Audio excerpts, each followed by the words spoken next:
Dr. Vandana Singh is the chairperson of Aviation Cargo Federation of Aviation Industry in India. She's now joining us live from New Delhi. Dr. Singh, good to see you and thank you very much for making time for us. I think the focus now is on maintenance of this aircraft.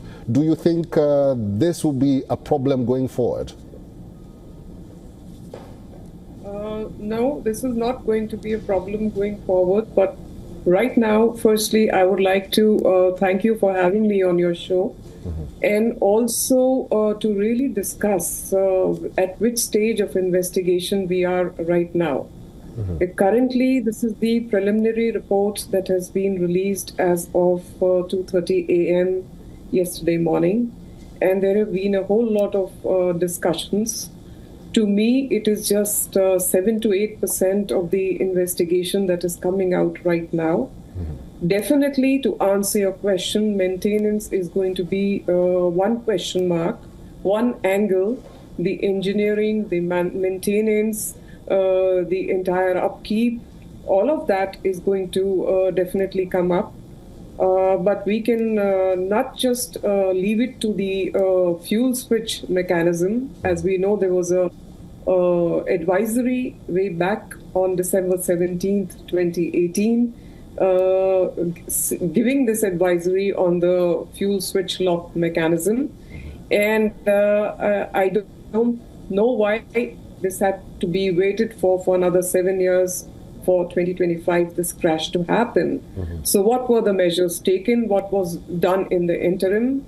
How was all this functioning? This is all something that needs to be answered as the investigation goes deep. And then, of course, safety measures and further protocol will come out of it. Over to you, sir.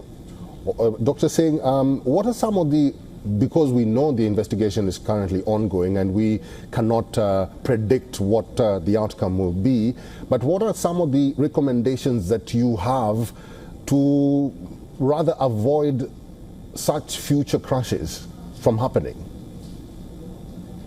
Okay, that's a good question. But first, I would like to say that right from the very beginning, which is June 12th, when the ill-fated crash happened, that I have been emphasizing that this looks like an electrical software glitch, a FedEx, a miscommand that has happened, which is full authority digital engine control.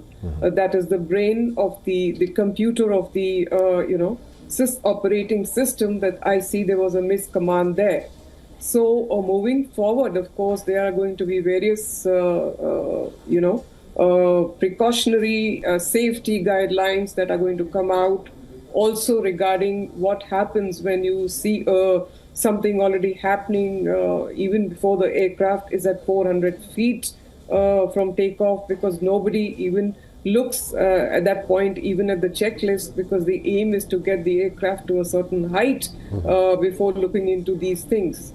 Now here what we know and what we do see from the report, that there was a dual engine cutoff just few seconds into the air, and if I see this correctly, 3 to 4 seconds after takeoff, both engines started rolling back, and the RAT came on 8 seconds after takeoff, and in 10 seconds it was a cutoff to run. Now we also need to look at the fact that when you're looking at the fuel switches here, which is coming into the limelight, because that is what it is focusing on, with pilot 1 asking pilot 2, has he switched off, has he cut off the fuel switch, and the answer coming in negative, I didn't, clearly shows that the pilots were taken by surprise, that they themselves did not know what happened.